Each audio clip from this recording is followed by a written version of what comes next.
the Sad Dads Club podcast. Here's everybody's favorite sad dads, Jim and Foo.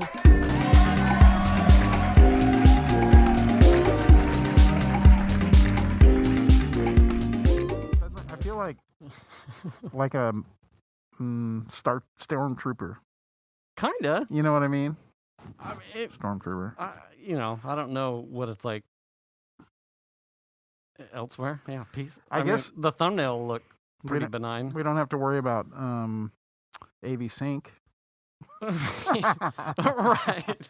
Hey, I'll just loop a small 5-second thing like it was the Animal Crossing, and it didn't. No one will ever know. Why are they shaking their heads? No, yeah. that doesn't make sense. Yeah. No, I mean, for all you know, we could be spending 50 minutes farting in a jar.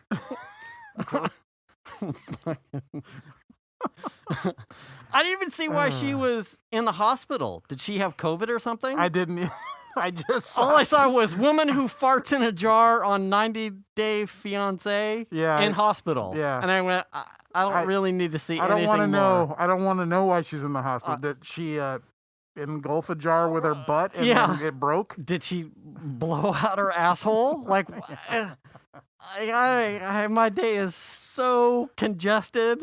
I really don't need the details on why a woman who's farting in a jar. I already know she's farting in a jar, and that's more than I need to know. Yeah, that's way... what was it? Like 38,000 euros or something she made? Yeah. Like, something ridiculous.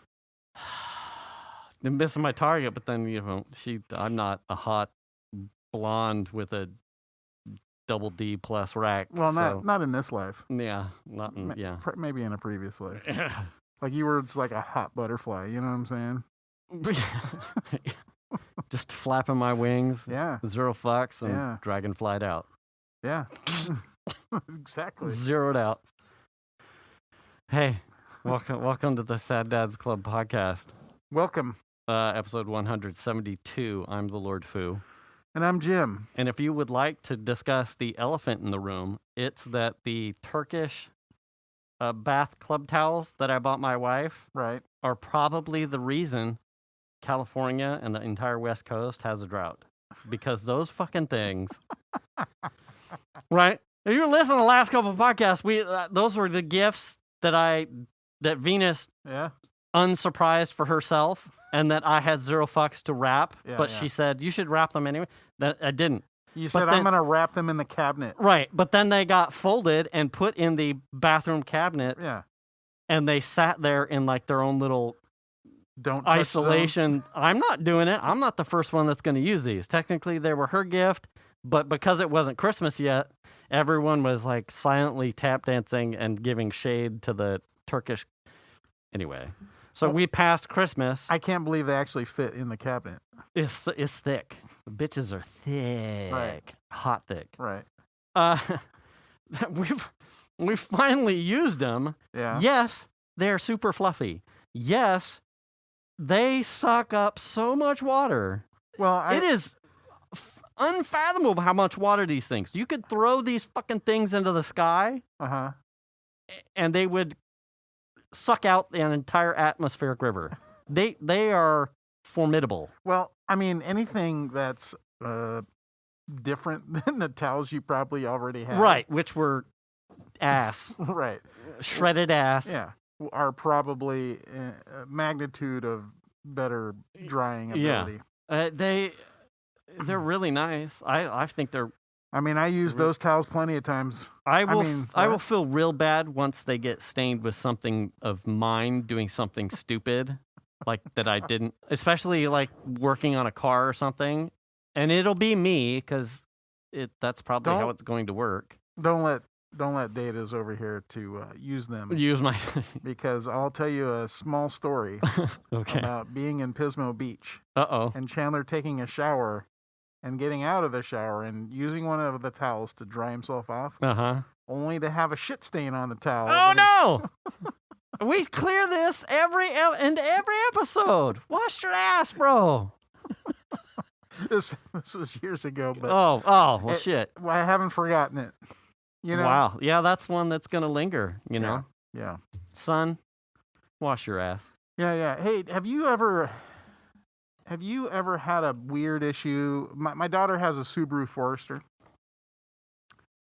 and she was complaining because it's wintertime and she's trying to use her heater. Right. So she's complaining that some of the driver's side vents are hot, but the passenger side vents are cold. Right. Sure as shit, I get in there. First of all, the center console stack, the one on the driver's side is fucking hot as shit, and the one right next to it is ice cold. See, there was no heat there whatsoever. That is so crazy. And we went around and around as we were kind of like brainstorming about what it could be. Yeah. And I still can't wrap my head around how that would be possible if it's still all blowing through the same thing. But yet, it is what it is. I think what's happening is because when I took the faceplate off of the dash, where those vents are, and they come from two different sides. It's not like they're coming from the same place. Okay. But the heater core in the car is what your fan blows air through to get hot air into your car, and the heater core is fed by coolant from the engine. Right. So it passes hot coolant through the firewall into this heater core. It's like a small radiator.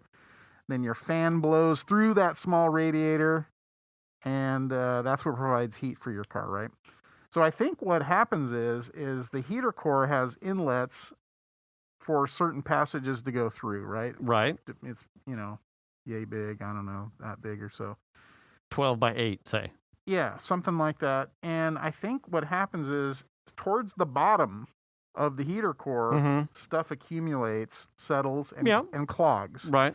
So then you've got a section of it that is just not ever got hot coolant running through it. The coolant just finds least common or least path of resistance, and it starts going around a whole section of and so that section of the heater core stays cold because it just never gets any heat. And the fins and the cooling part of it, the heat exchange part of it are so efficient, which surprised me. Right. That part of it just stays cold. And maybe eventually, if you ran the heater long enough, the rest of it might warm up a little bit.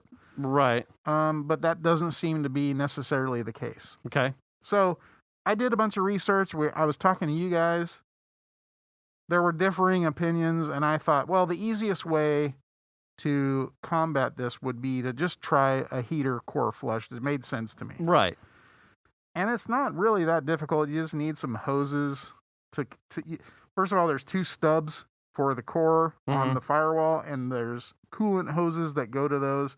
You just got to get those hoses off the stubs. And then it's just a matter of hooking up like some tubing that you can go buy at like Home Depot or something and you want to flush it backwards. You don't want to flush it the way the liquid normally flows. Right. So you're running water the wrong direction through the core to dislodge anything that might be trapped. Right. Cause chaos. Yeah, exactly. So whatever the outlet is, you put your hose to that, and whatever the inlet is, you would take dump to the curb. Not to the curb because there's coolant, but dump to a bucket. Yeah. So that's exactly what I went and got some fittings and stuff, and just, man, stuff came out of there. Really? Lots of stuff. I can't remember did you take a picture? I took a couple. I'm not sure I posted them. I think I forgot. Okay. What concerns me, however, and it's what's crazy is I flushed about 3 or 4 like Home Depot buckets size things of water through there. Okay. Until I didn't really see anything coming out. Yeah. Hooked it all back up, like refilled it with coolant, started it up, and sure as shit, I got hot air out of the other 2 vents. Now, the one that was ice cold on the center stack, that one's lukewarm, so it still has some kind of clog in it. Okay. It's enough hot air that it's fine. It's not a drastic disparity as it was before. Right. Okay. Yeah, it's warm. It's just not hot like the other ones. Okay. So that surprised me at how well it worked. So it tells me that if I'm going to fix it, I need to go in with some radiator cleaner or something like that, let it sit, and then flush it. Flush it again. And we should say, too, that this effort, like you said, is pretty pretty easy for a DIY garage non-mechanic. Honestly, as far as like, what can I do to help perhaps work on some of this problem that doesn't involve a huge, massive like dash disassembly thing? Yeah. This is a pretty approachable home mechanic thing. Sure. A flush, and heater honestly, core flush. The hardest part of the job was getting the hoses off of because they were, I mean, it's a 2009, so they've been there for a while. Yeah. So they were kind of sealed onto the bibs. Yeah. So getting them off and getting them pulled off the hose because they're sort of tight fit on there. Mm-hmm. That was the hardest part to me. Mm. And then the second hardest part was getting those hoses back onto the heater core bibs. Yeah. But what was concerning was, first of all, there was a lot of stuff that came out. Mm-hmm. What I was noticing was a lot of stuff that looked silvery. And if you know what head gasket sealer looks like, that's what it looked like. You know how like that stuff. So not metal, but like RTV silicone-y? When you touch it, it sort of like breaks apart. Oh. And this is one of the knocks I've read about head gasket sealers. Yeah. Is that they can work, you know? Yeah. And it's a Subaru, so it's not like it's beyond expectation for this car to have this kind of problem, because I think this happens a lot on the Boxer motors. Yeah. Is that somebody had a head gasket leak of some kind, which in my opinion is probably coolant escaping out to the exhaust or something like that. Mm-hmm. And they put head gasket repair stuff in the radiator. Now, one of the reasons why I am saying this is because the radiator had already been replaced. Oh, okay. Before she bought the car. And the stuff that was coming out of the heater core looked like it was head gasket sealer that just now has clogged the radiator, which is one of the things that it will do. Right. So that makes me kind of concerned. Apprehensive about the stability of your head gasket? Yeah. And I didn't tell her that. I don't want to worry her. Yeah. But, I mean, it is what it is. You know what I mean? And that's it's something you'll have to keep your eye on, right? Right. Are there any leaks that you're aware of out, like as she parks in the driveway or anything? No. Like coolant stuff? No. So, which would be the reason why I would think it would be escaping through the exhaust, or something like that. Like the Ford was. Yeah. It would get into, it was no longer leaking out the side. It was a head gasket problem where a chamber was leaking into the cylinders for the Fords. Yeah. And then burning as white smoke. Yeah. And obviously my coolant. Yeah, and I haven't seen any white smoke. I have nothing to confound this. There have been a couple times where the coolant level has dropped. However, that could have been the fact that I had replaced her upper radiator hose, and it has been fine like through summer, and now that it got cold, one day I got a panicked message from her like, it looks like my car is smoking at an intersection, and she's driving it first thing in the morning, and I'm like, well, it could be just the tail exhaust, the vapor from the car in front of you. Right. She's like, it looks like it's coming out of my hood, and it's like, okay. So we get in the car one morning and drive it till it's warm, and then pull off, and sure as shit, steam coming out of the hood. That hose that I had replaced, there was a leak, a radiator leak that was leaking onto the motor there. So all I had to do was tighten up. Yeah. And it turns out that the hose, when it's cold, is stiffer. Right. Oh yeah, and the heat expansion and as it would expand, as the engine would heat up and it would expand, it would stop doing it. So it only happened when it was cold. So I just wrenched down on the worm clamp. Yeah, and that seems to have fixed it. So we had a little coolant loss from that. Yeah, but it hasn't been terrible, and I've been keeping my eye on it.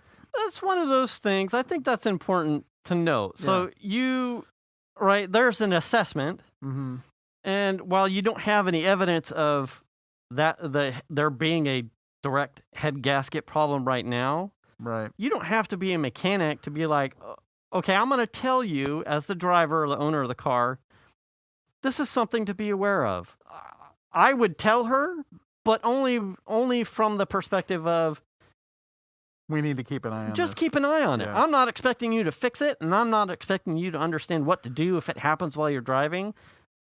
Because I kind of told Emily this when I turned the Jeep over. I told her about one of the bolts on the oil pan probably starting to lose its thread.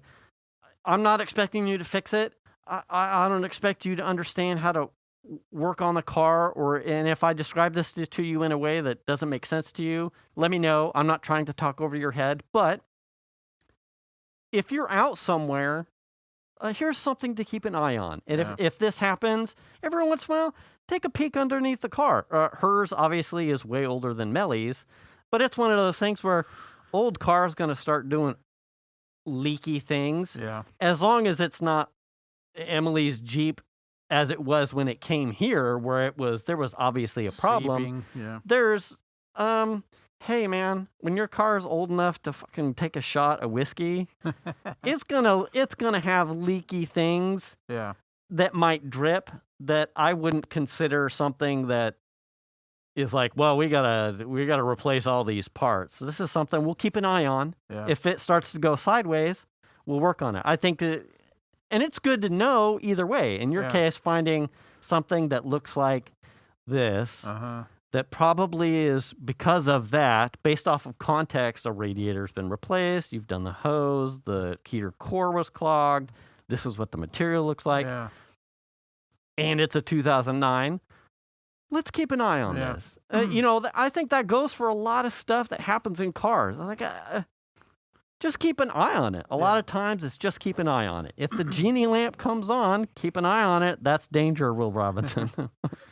Yeah. The other problem she has with it is her rear, with all the rain we've had, her rear wiper doesn't work.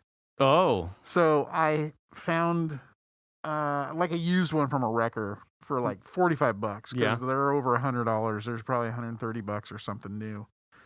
And that's what that was. Yeah. Okay. Oh, yeah. Okay. On that box. Yeah. So that came, and that was super easy to replace. Just take some plastics off the inside of the car, 3 bolts, take off the wiper arm, came right out, replace it.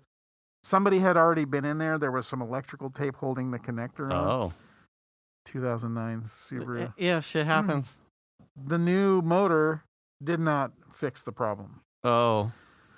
So I think there's a problem in some of the wiring that goes up in the hatch, because that's one of the things I read is they get brittle and start to break. Did it have like power? Do you know? There's 12-volt power on one. Okay. But there's 2 other wires, and I think one's like turn on and one is like intermittent or something. Oh, okay. I think. Okay. So I'm going to have to like get in there and like peel back the little coat, the little rubber thing, and check the wiring that goes from the door to the body. Yeah. But that's a pain. I mean, I thought I had got a new motor, cool. Literally like 10 minutes worth of work to replace it, and then it doesn't work, and then I'm like, what? Yeah. You know what I mean? Yeah.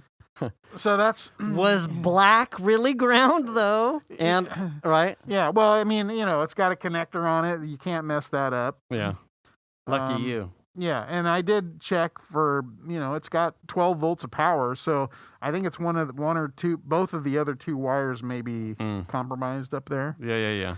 Plus, I had gotten through that grommet when I installed her backup camera, so it's very possible that I could have damaged something. I don't know. Like accidentally. Yeah, or inadvertently helped speed up a detriment. Exactly. I mean, we haven't had much rain. You know what I mean?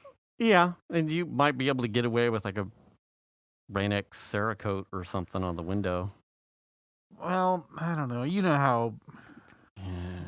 I mean, you get kicked up like this, and then you just can't see. She needs a rear diffuser. Yeah, right. I know. Well, what I'm going to do is check. I think that's probably what it is. So I'm going to check it. There's like 3 fuses to look at. I think I looked at 1. I didn't know about the other 2 until I started some research. You're digging around. I just haven't gotten back into it. I had forgotten. It's funny that you mentioned eBay. I had forgotten, like, because I use Amazon for so much shit. I had forgotten, like, when I was looking for parts for the Jeep, like the remanufactured steering box. Yeah. Her center console plastic.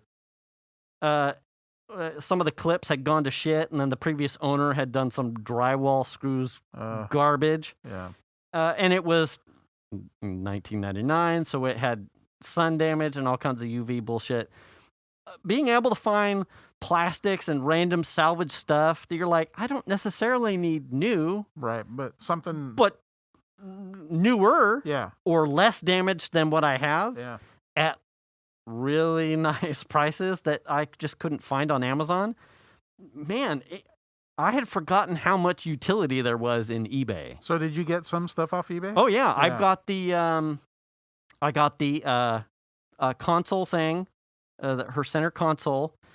I got the blower motor itself off of eBay. It was way more expensive on Amazon. Yeah. Like what happened here. The one of the pigtails for the climate control panel I actually had to get from eBay. That type of granularity and specialty item, I just didn't know what to search for on Amazon. But typing in climate stuff, when I was looking for the panel itself, I was auto getting like algorithmic solution shit, and it just happened to start popping up on eBay. So it was, AI kicked in and did me solid. That's like, where I knew exactly. I didn't know. Yeah. The AI knew relative where to ballpark me every time I seemed to come back in, like pigtail relay connector, and like bink, done. Like within a page and a half, I had exactly what I was looking for minus the year. Like it was awesome. That's where eBay shines, is that hard to find. Like, don't want to spend, Yeah. I mean, it's like less than half the price kind of stuff. Right. There's quite a few parts off on the Forester, like some like plastic stuff in the cabin that I replaced, bits and pieces that were in the armrest that weren't there when she bought it that we got, and all of that came from eBay. Yeah. Because it's not expensive and you can find it. All I do is, what I end up doing is going to the Subaru parts online shop, whoever it is, I don't care, just some company where I can search their parts, get the part number, and then go to eBay. And then I did the same thing. Yep. Yeah, it was like, what did I do? A lot of stuff over the summer for the Miata. I did the same thing, like duckbill spoiler. Yeah, and I get these high priced things on fucking Amazon. Or from an aftermarket specialty site, like Miata's, Performance Miata, blah, blah, blah, blah, blah. Right. I'm like, okay, so now I've got a close relative terms that I want to search for. Right. Plug that into eBay, and all of a sudden, am I getting Chinese or offshore knockoffs? Yes.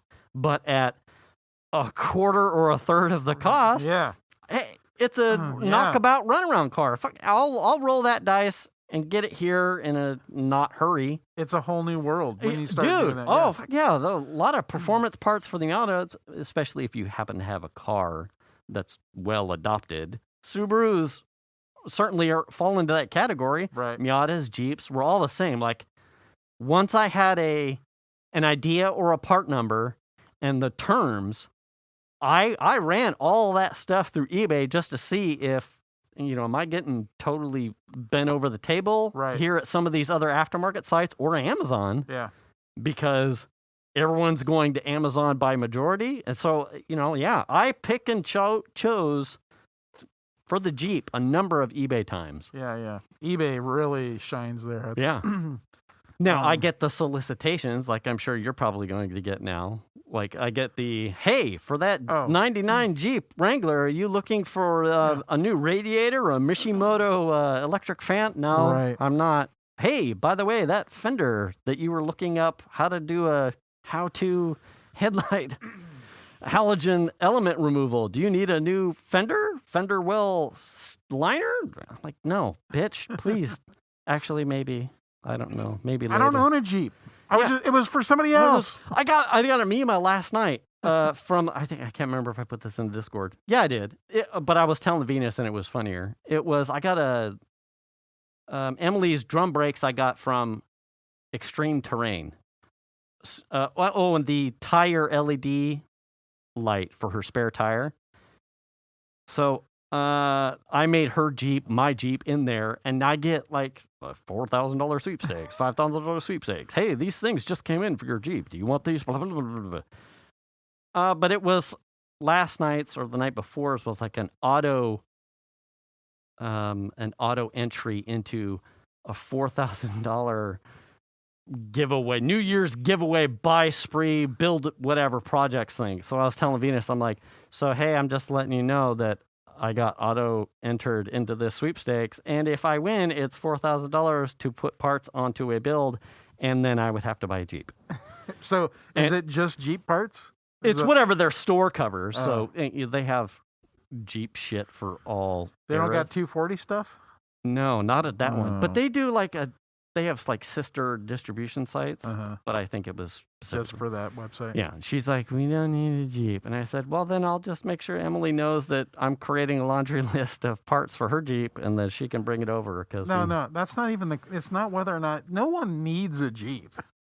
Yeah. No, it's a want. You want a Jeep. I keep looking. Yeah. It's like one of these days. Well, used car prices, especially probably Jeeps, I would imagine are used car prices in general are out there, but the only way to, I would imagine Jeeps are they're not probably priced very good. They're expensive new. They're expensive, yeah. $45,000 on a Jeep? Yeah, I don't understand. Easily $45,000. I had just watched it was some dudes doing a new Bronco, a newer Wrangler, like one year back, I think, and a Land Rover Discovery, and they were taking it on the Rubicon. Oh, and it was the Land Rover Discovery had this slick. It was like air suspension, and their off-road. Which I think it's factory like that, right? I think this had slightly higher clearance lift abilities. Okay, so it's been lifted. Than whatever they had their 17, 20-inch tires and their off-road tires. Oh, okay. They got 3 minutes into the Rubicon and blew a tire on the bead, pinched a tire. So they replaced it, and they swapped drivers, and the next driver popped the spare on the same rock. What the hell? I know.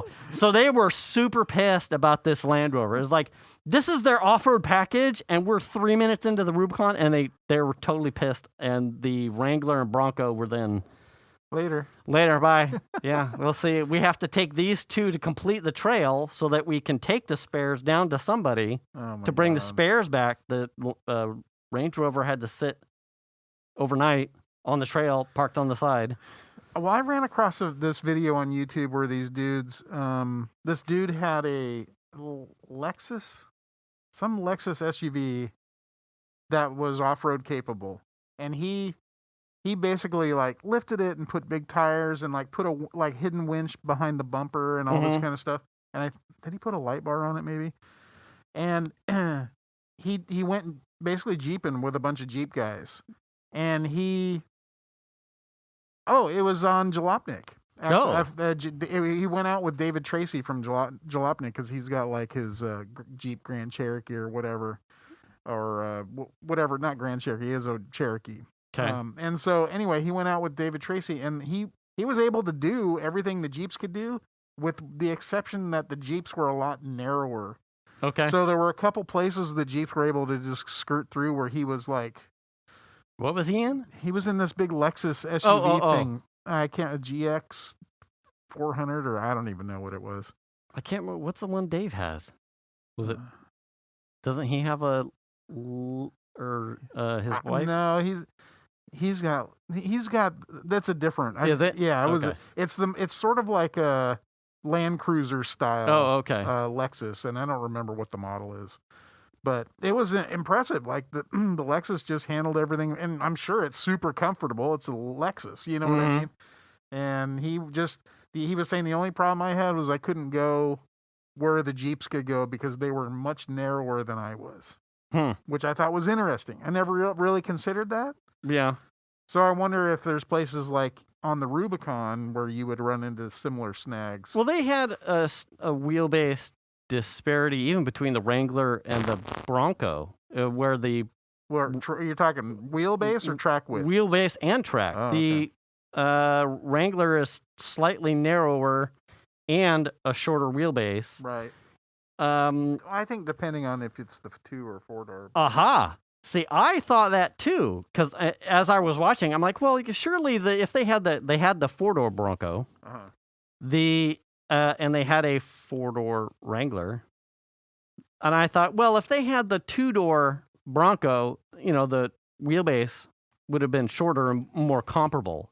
Turns out the 2-door and 4-door Bronco are the same. Really? Yes. That surprises me. One just has the 2 doors and one has 4. Yeah, but you look at some of the shorter Wranglers, they just look super short.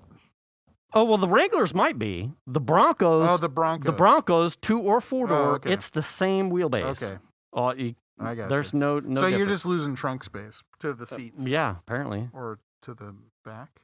No. You just have bigger fenders on a 2-door. Just don't get the Bronco Sport. Why? Wait, what? The Bronco Sport. Have you seen the difference between the regular Bronco and the Bronco Sport?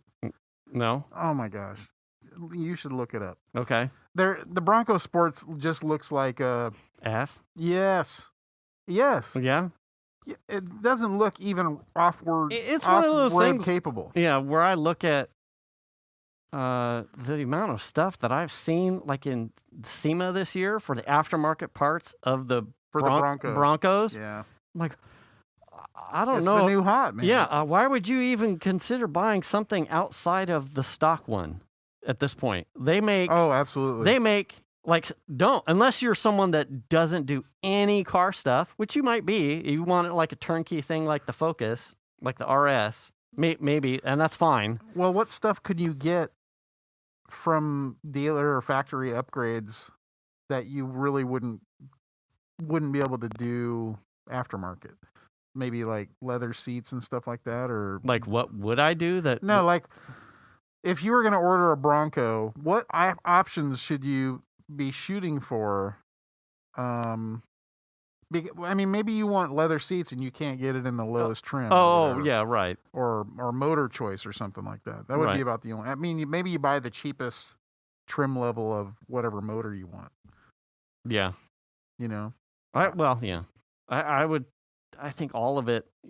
You're probably paying a premium. That's what I'm looking at. Like I would be paying a premium for any like the creature comforts, right, from the dealer itself. Then, second or third. That goes into are you going to be daily driving it all the time or not? Do you want the comfort aspect all the time, or do you not care about the comfort normally because you're going to end up taking it off road? It's both of them are capable, obviously. Yeah. It's the trade-off. Yeah.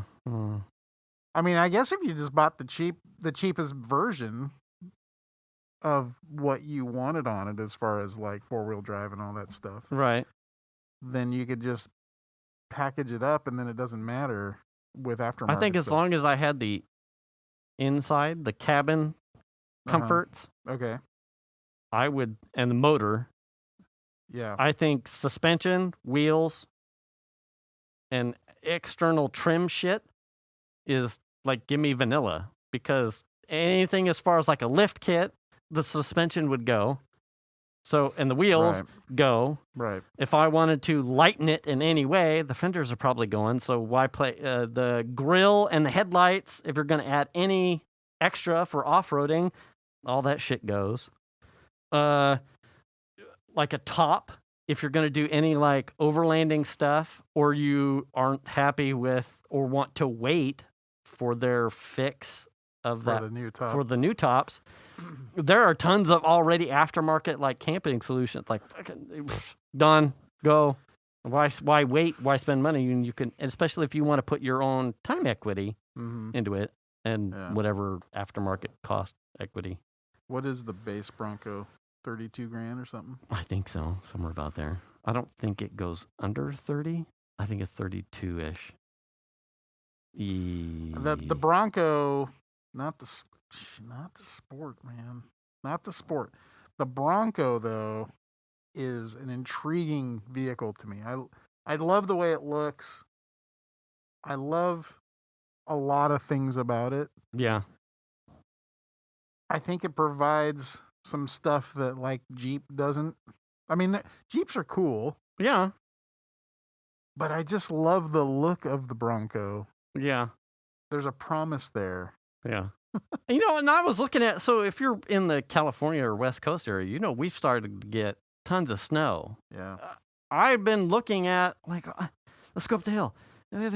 When I started seriously looking at, I go to the snow, I kind of looked at all of us and realized we don't really have the 4x4, that kind of stuff that I used to have. I mean, I could go get the truck from my dad at any point. Right.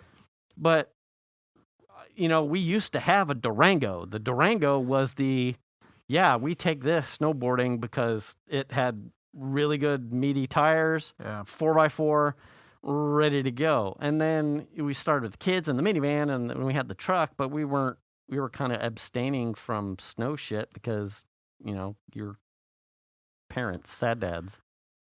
So I hadn't really, I'm like, I could, I have all season tires on the Focus, but I don't know if I'm not going into the shit with the Focus. Well, like I would with the Durango. When I was snowboarding a lot, I only owned a 2-wheel drive car. I never owned a 4-wheel drive car. So if it was shitty, you just didn't go? Or? I just had chains. Oh, okay. And I don't think I ever once had to chain up.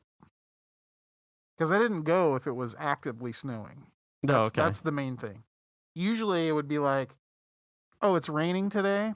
What's the weather forecast for tomorrow? Okay. Yeah. That's the day I'm skipping school. Okay. You know what I mean? Yeah. And then drive up after the storm and they've plowed. So the next morning, right, they've been working on the roads all night or whatever. And then go. Or maybe wait another day. Yeah. And then go. I mean, there were multiple days, though, where I would go up the next day after the storm because you wanted to hit the powder. Mm-hmm. So I drove a Honda Civic Si up there. I had my Hyundai Excel that I drove up there all the time. Mm-hmm. I had chains, never had to use them, never got stuck. You just have to be smart about where you're going. So your son and Nicole went up in the Touareg? Is that what her VW is? Touareg? I forget what model. I think it's the Touareg. And you saw some of the pictures and stuff that he was doing on the roads. Right. Would you have gone up? Because some of that stuff wasn't plowed. Would you have a car that would have gone where he went in that Touareg with your family's vehicles? Oh. Would I in my cars? Right. Would you have gotten or gone up this weekend like he did to the places he went to with cars that you own in your stable? Probably. I would take the CRV. Oh, okay. With chains? Yeah, with chains. Okay. I don't... I would make it in the Explorer. I don't think I would take the Cadillac. But I would not have taken... Yeah. Well, I mean, it's trucky. I would have made it pretty far with the all seasons and the all-wheel drive and the RS. Being a rear-wheel drive, the ATS is probably not... You don't want to party. I mean, there was one snowstorm we had going to work, and I white-knuckled it to the office and home. In the Cadillac? In the Cadillac. Yeah. And I had never driven a rear-wheel drive in the snow before. Oh, no, I have. I had, actually. Yeah. Oh, that's funny to think about. I drove my mom's Fury. She had a 73 Plymouth Fury that really didn't even have posi, so it was one-wheel drive. Yeah, baby. Basically. Yeah, I used to drive that to the snow all the time. Well, see, you used to be a gladiator, and now you're a sad dad, concerned about I just don't life expectancy and children. I would go up all the time if I had a board. You know? Yeah, but now it's a rental man's game. Yeah, I would rather. I'm just the kind of guy, like, I just want my own gear. I feel that. Yeah. That's, yes. Yeah. Yeah. So, I mean, there is an elephant in the room. Right. So if you've made it this far. Do we need to talk about that? Yeah, let's talk about that. I know that's like an odd segue, but... Yeah. There was a weird pause there. Yeah, you hit the nail on the head. So if you've been listening and it sounds different, we're in masks. And if you're watching the YouTube episode, you've been clued in straight away. Yeah. So, Happy New Year. New Year's Eve, my daughter tested positive, or pre-New Year's Eve, so the 29th, my daughter tested positive for COVID. So there are a whole bunch of things that I'm not going to get into that aren't important, but I think there's tons of stuff to talk about relative to how do you cope with a positive test. So as soon as she made me aware of someone that she was immediate adjacent that had tested positive, sad dad, panic dad kicks in, and I tried to find a test as quick as possible to see her status. Within an hour, got her a test, and she tested positive, so we had her immediately call work and say, I'm off grid, going into isolation. I notified Venus, who was at work, tested positive, blah, blah, blah. And everybody in the house, because Xander was still on Christmas break, I work from home. Venus was abroad, but she had to notify, since she works for the city municipality, she had to notify that she was 1 degree adjacent of a positive. And then Piper was isolated in her room, masked, and door shut. And then doors sealed and glued. Yeah. Caulked. Yeah. Great stuff. Expanding foam, kind of thing. And then, pumping it full of as Lysol. if you've been watching the news, perhaps here even in California, we struggled with, or you even listened to the last podcast, my family was going to do a meet, but we all needed to test negative before we went to Christmas Day dessert dinner. If you listen to the podcast, you will know that we struggled with finding home tests anyway. Now, in the conversations, my sister had spare tests, so that's where I got Piper her test. The box contained 2. Are we getting rung up? Nope. The box contained 2, and I took the other one and tested negative. So and then I also notified you, since you were here the immediate night before, and your family was thus in proximation. Right. But I did test negative. Piper was positive, and then it was, where can I get more tests to make sure that not only Venus was clear, which is a big problem right now. Right, and Xander. So the evening was essentially spent. One, since I had downtime, I finished work, but also getting a primer on what I felt was a comfortable amount of intake on the success rate of the home tests, finding a home test and how many places I was going to have to go to get one, and then getting everyone else tested, and then what we were going to do about protocols as far as the rest of the week. So luckily for Piper, the CDC had just readjusted their guidelines for people that tested positive. So instead of 10 days isolation, she was 5 days. Is that 5 days with a pillowcase full of oranges where you beat her? Or? Yeah. Okay. Yeah, and she...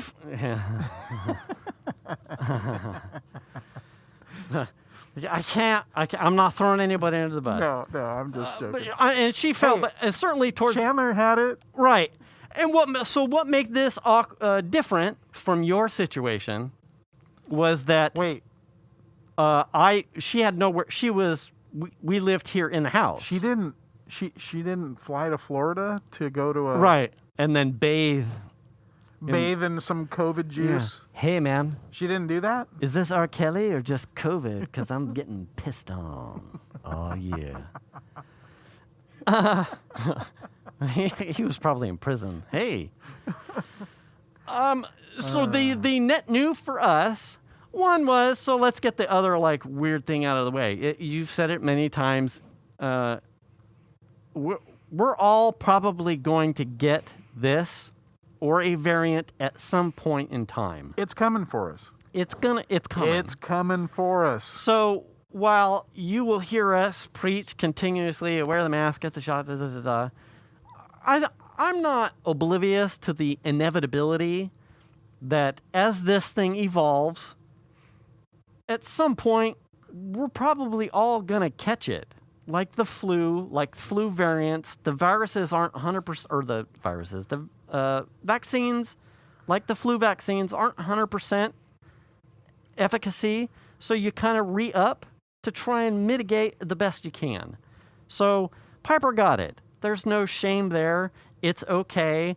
She's not ostracized amongst the family. Wait, what? Right. There are lessons learned. We've talked about them as a family. Hopefully we'll make different choices and better communication going forward. But that's a lesson learned for our family. But there was certainly so now that we have a positive in the house, what do we do to make sure that we don't propagate it out, right? Venus still has to go to work. Even though she was in close proximity, Venus still had to go to work. So she needs to still protect herself so that she can go to work. Xander started school today, which would be the recording of this podcast. So he needed to, as long as he wanted to attend school, he needed to stay positive and protected.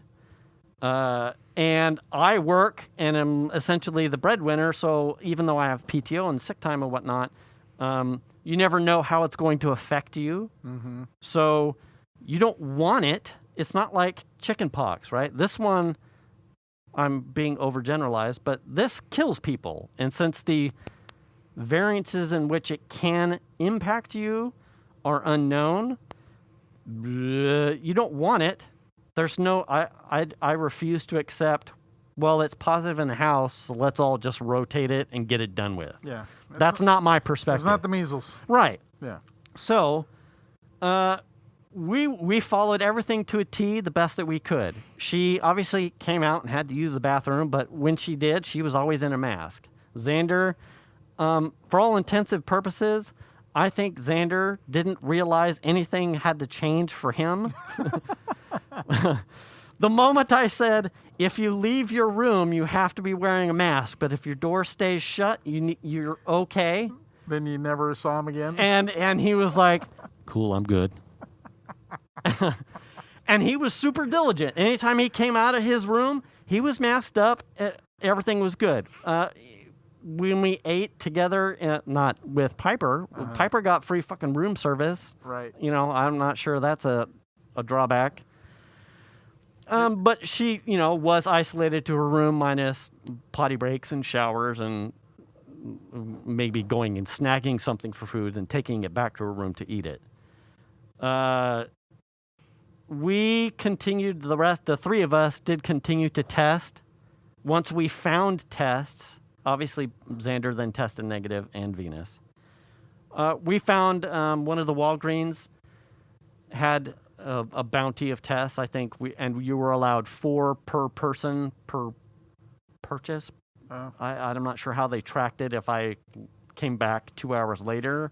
But just have your wife go. But either way, Venus bought 4, and then I was immediately behind her, and we kind of made jokes like, who are you? You look cool. You should come to my car, and we'll go back to your place. And so she bought 4, I bought 4, right. And then we had spares. We continued to test routinely the last couple days just to make sure we're okay.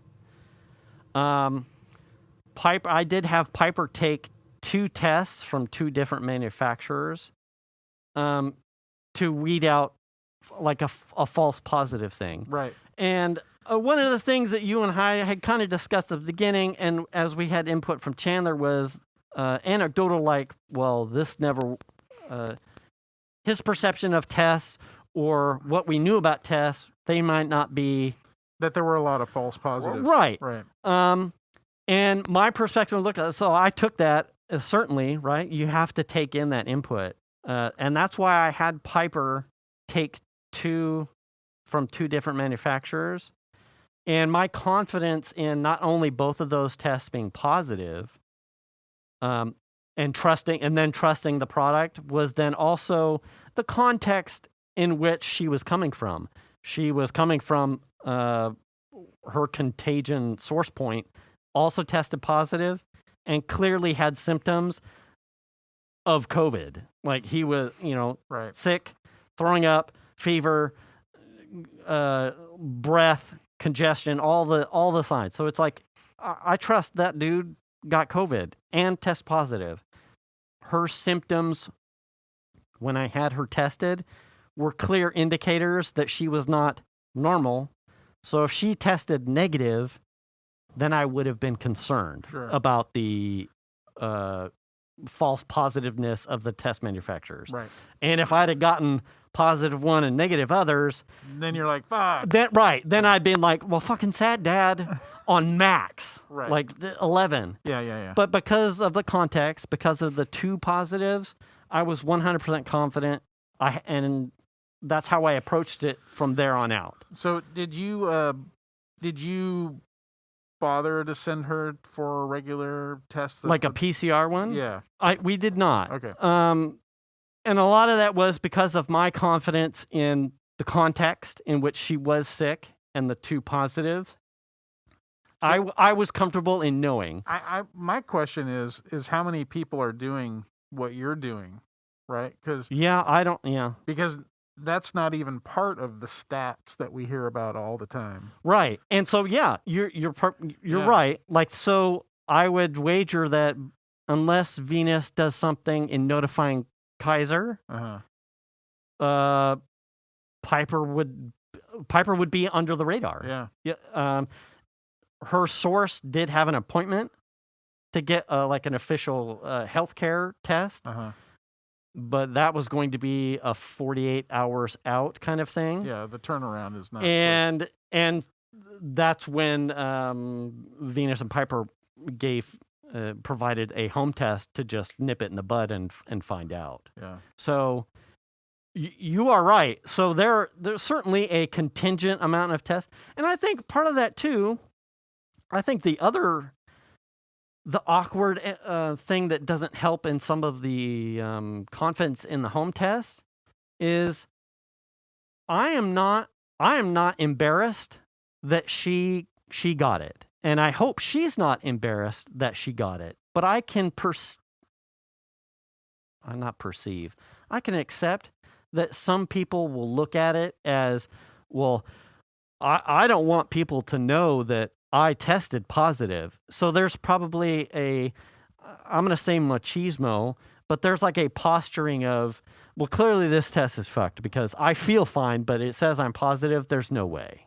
And you wouldn't consider doing anything about it. Yeah. Or if it says you're negative, but perhaps there is a false, it's the other way and you've got symptoms. It's like, well, I feel sick, but this says I'm negative. This whole thing's a sham and I don't believe it. And, you could just have the flu. Right. Or you could just have a cold because you went running in the rain last night. Who's to say? And so that was why part of my approach was there's no shame here, right? So it was, if I feel any bit out of sorts, as long as I have access to a test, I'm going to take one. Yeah. And let's get it above board. I'm okay with it. Yeah.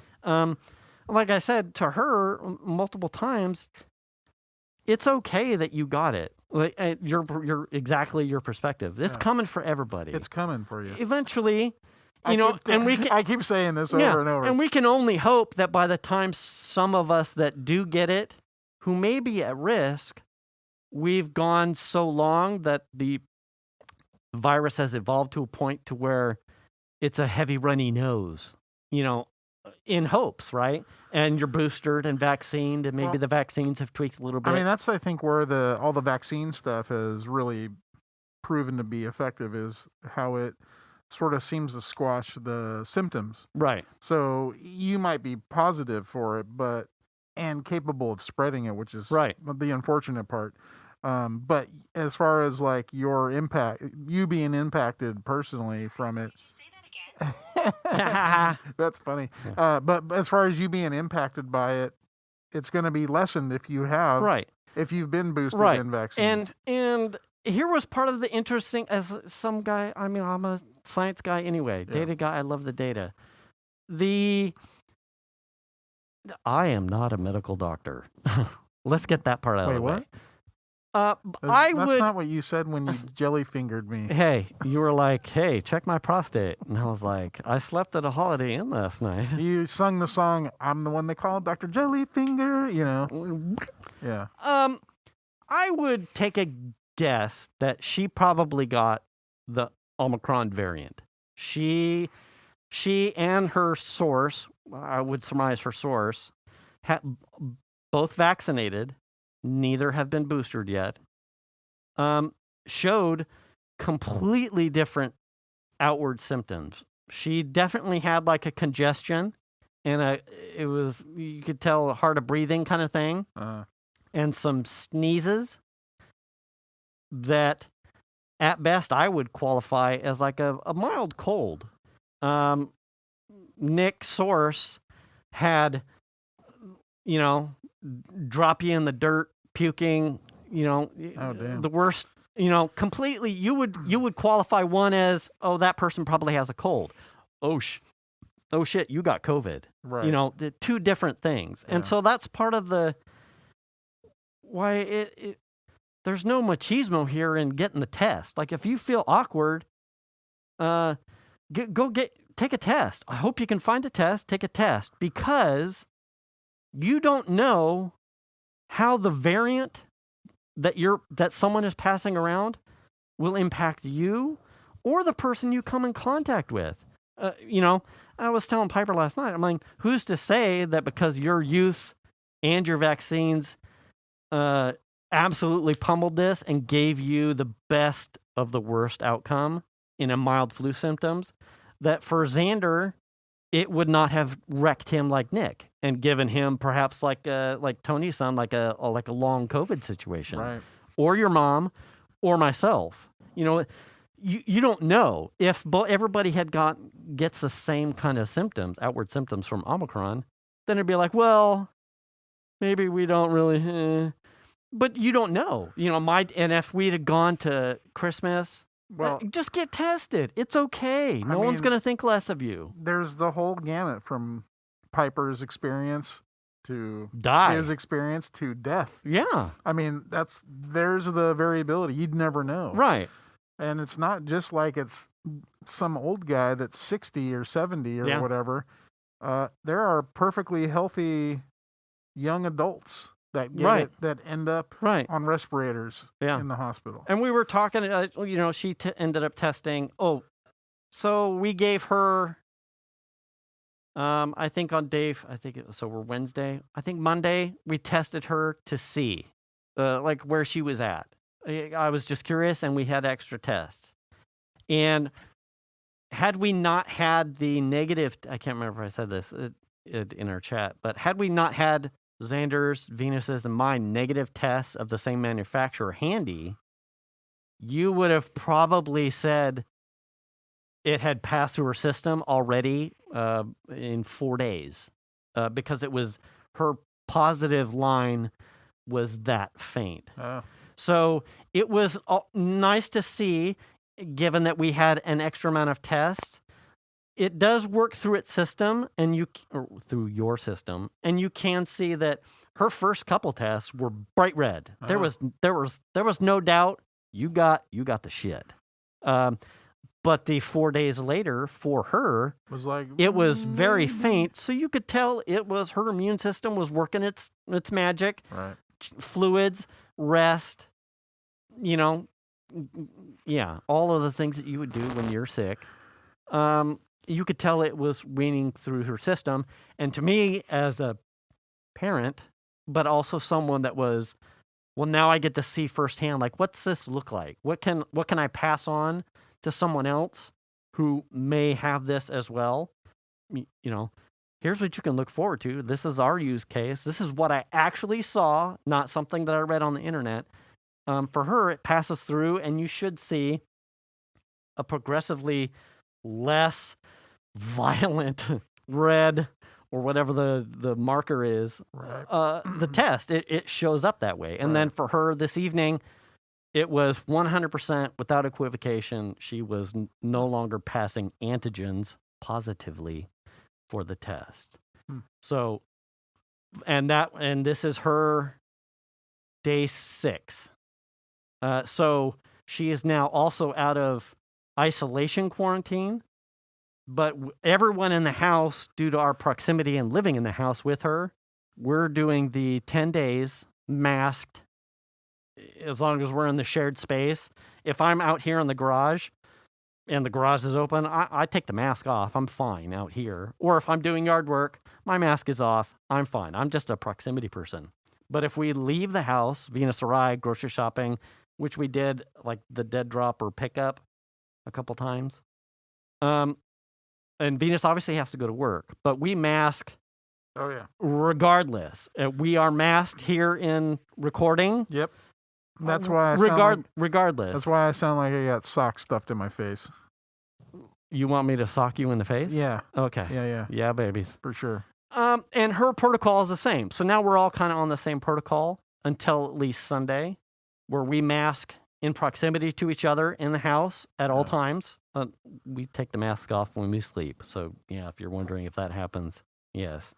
But if we leave the house, which she can technically do now, but she would be wearing a mask. Wait. Mandatory. How do you get enough oxygen? How does your body get rid of all the bad stuff you're exhaling? I don't even realize that I spent most of my workday asphyxiated. How do you? And in a catatonic state because I couldn't breathe. I mean, you're killing yourself to protect yourself from COVID. I know. Is what it boils down to. Yeah. So if you're concerned whether or not masks. What does your Apple Watch tell you about your blood oxygen level? I'm just curious. Ooh, yeah. I hadn't mean? thought about that. That would have been funny. Turns out it doesn't change shit. Nope. Okay. Yeah. I don't need the lady to tell me that. Don't do it. Dirty twat. Yeah. So there's your reality, right? Yeah. I mean, it is what it is. It's okay. It's coming for everybody, man. Yeah, it's coming. We'll be okay. She did have a hard time. Yeah. I'm not gonna lie. If you've got a teenage person, or it probably doesn't matter your age, as she got closer to day 5, we tried to follow the rules. We followed the rules. Right. It was hard on her. She wanted to do something else besides being in her fucking room. Right. I can feel that and totally understand that. But the bottom line is, as I told her,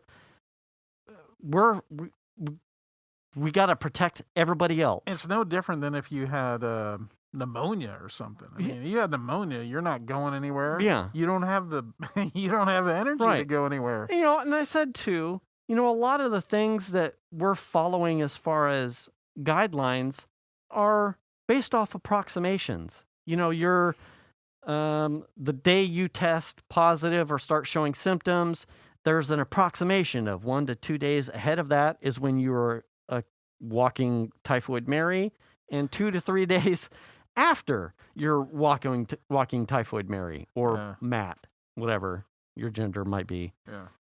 But those are approximations. So you have to keep, nothing's concrete, but they're guidelines. Yeah. And she goes back to school next week, and her 10 days hits Sunday. And you could tell she's jonesing to, what can I, is it a prison? But we made that a joke. She tried to send something to Venus like, I'm hungry and I'm stuck in the room. And I said, I'm like, it's not a fucking prison. Like, if you're hungry, you're not supposed to starve in your room. Go put a mask on and go get something to eat and then go back to your room. Yeah. So we got to use is it a prison? Sure. Yes. Yeah. Right now it is. You know, for 5 fucking days. Yeah. Kinda. That's why I put this slot in your door that folds down and I can just push your food in. Here's a porta potty. You into this. It's not that bad. Maybe. Hashtag keep it sanitary. Yeah.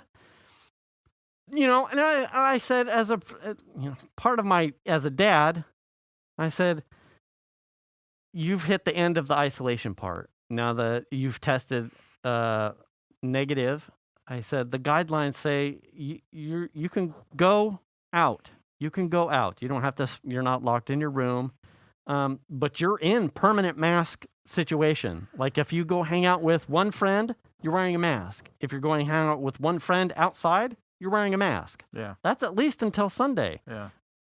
That sucks that's the rule, but that's COVID. Yeah. We do the same. Venus and I are doing the same. Xander is obviously doing the same. That's how school's approached.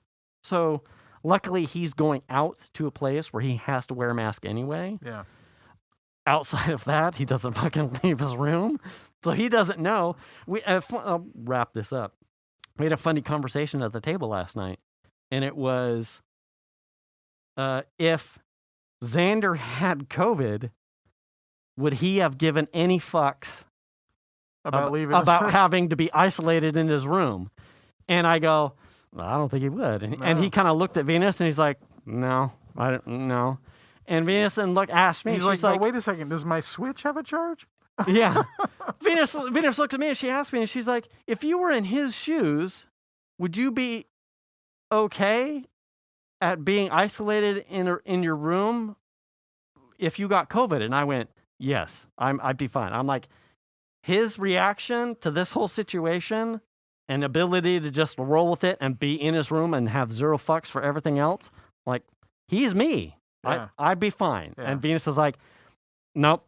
Like, she's like Piper. She's like, caged. Yeah, it's too, at some point you get claustrophobic-ish, or you want social interaction. You just need to get up and cabin fever kind of thing. You could tell that was starting to weigh pretty heavy on Piper. Yeah. And from Venus's perspective, it would weigh on her as well. Xander and I would be like, shut the office, bring me a TV dinner or a ramen, and I'm playing aliens, shooting aliens in the face. In his case, Roblox, and he had zero fucks. I mean, I had pneumonia one time. And, I mean, I remember being so tired that I was like laying on the couch and I'm like, I just want to watch some TV. So I flipped on the TV and it was too much. It was too much to watch TV and to hear it. Really? So I literally turned it off and like tried to fall asleep because it was like, it's too much. I couldn't do it. Really? Yeah. I was that exhausted. Wow. It was awful. It was truly awful. And it was like that for weeks. And it's not like the infection was gone. It just takes a long time for your body to recover from that. Yeah. So I can't, and so it's like I was stuck in the house for few weeks. Yeah. I remember Shanna and Chandler they were doing like a yard project out front. Like they had brought some rock in and they were putting rock, and I was like, I can't even look at rocks without getting tired. Yeah. Yeah. They're out there, they're laughing and having fun and like doing stuff in the yard. And I'm just like dead on the couch. You know what I mean? Yeah. So, I mean, I feel that, but also I feel like if I had to be in the bedroom for a week, that wouldn't be that bad. Yeah. Yeah. I would just do it. And I'll say this to kind of wrap it up as we're here at the tail end. Surrounded by good friends and good family who were always checking in. How's she doing? Yeah. How's the family doing? Do you need anything? Yeah. We got that from everybody, all the crew, but we were also more with you guys as far as our direct guy chat. Yeah. Just share the pain kind of a little bit. Just There's no embarrassment. Well, part of that, for me, it was interesting because we heard about it, we were talking about it, and then you were dark for a little while, and I was like, I don't want to like poke at him or whatever. Yeah. If he wants to talk, I mean, he's got stuff going on. Right. And that was a lot. It took me a couple days to kind of get my bearings, because part of the thing doesn't need to be aired is that this came at me sideways real fast. Yeah. And so there was a lot of triage. Yeah. And that was mentally taxing. And then trying to make sure, I tell you, trying to be a protect dad is tough job. And I'm sure, Venus, once we started getting everyone, this was hard. It's hard. I wanted to make sure you had room and hey, how's it going? And Yeah. And there may be something that you can't do, but the checking in when you did, when Mike did, when Angie did, Piper had friends that were checking in when she was having a real hard time mentally towards day 5. Right. She got stuff dropped off. Well wishes, I told Piper, the family and all the friends that you would expect have checked in to make sure that you're doing okay. And it's a blessing that it turned out the way it did. But all the people that you think care about you did. And it's really good as a dad to know that she's surrounded by people that are those kind of people. And on the good side of things, she got through it very easily. Right. So hey, happy dad. Cool immune system, bro. Yeah, right? And on that note, get the shot, get the booster. Yes. Wash your ass. Wash your hands. Return the cart. And do the kindness. And check your oil. Check your oil 20. Check your oil 20. It's a new year. Check your oil. Yeah. And we'll catch you next week. Thanks for listening, everybody. All right, bye.